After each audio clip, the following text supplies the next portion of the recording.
From Hezbollah in Lebanon to Hamas in Gaza, along with militias in Syria, Yemen, and Iraq, it's no secret Iran has a vast terror network across the Middle East, driven by extreme hatred of the United States and Israel.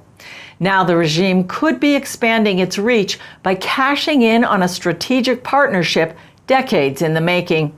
The key player is likely Al-Qaeda's next leader. National security correspondent Caitlin Burke has the details. The U.S. drone strike that eliminated Al-Qaeda's Ayman al-Zawahiri could also have put into motion an even more dangerous phase in the global war on terror, one with Iran at the helm. One might not expect that the world's leading state-sponsored terrorism that's a Shia revolutionary regime would partner with a Sunni terrorist group. These are oil and water, you might think.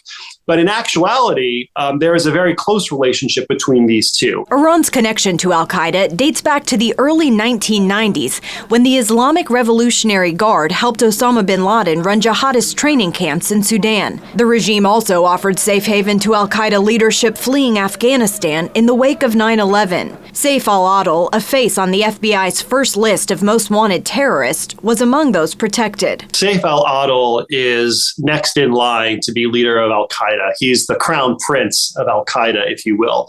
Now, there's no guarantee that Al-Qaeda leadership is actually going to tap him, but that's the smart bet. And Saif al-Adel has been living the Al-Qaeda life in Iran for many years. There's concern Iran will now seek to take advantage of that relationship, bringing Al-Qaeda into the fold as another proxy to do the regime's dirty work. Al-Qaeda and Iran have common enemies. They both hate the United States. They both hate Israel. They both hate Saudi Arabia and the other Sunni Gulf monarchies.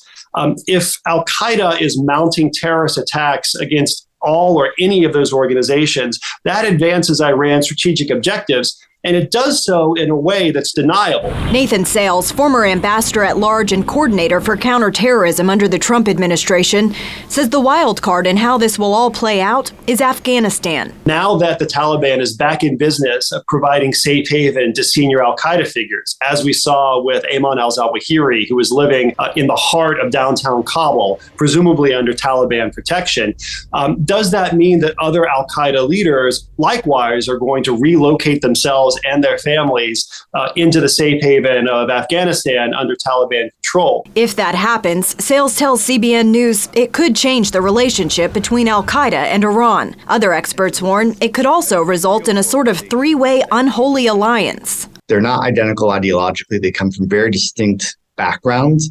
But they're willing to put their differences aside when it comes to their hatred towards the West broadly and America specifically. Gabriel Nerona, former Iran advisor for the State Department, says no matter how this plays out, the U.S. needs a proactive approach. I think we have to really up our counterterrorism strike capability.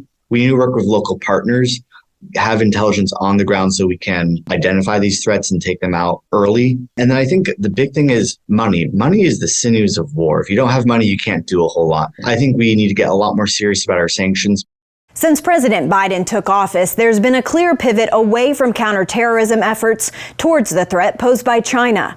While both Nerona and Ambassador Sales agree that's important, they warn we can't afford to be complacent in the Middle East. Caitlin Burke, CBN News, Washington.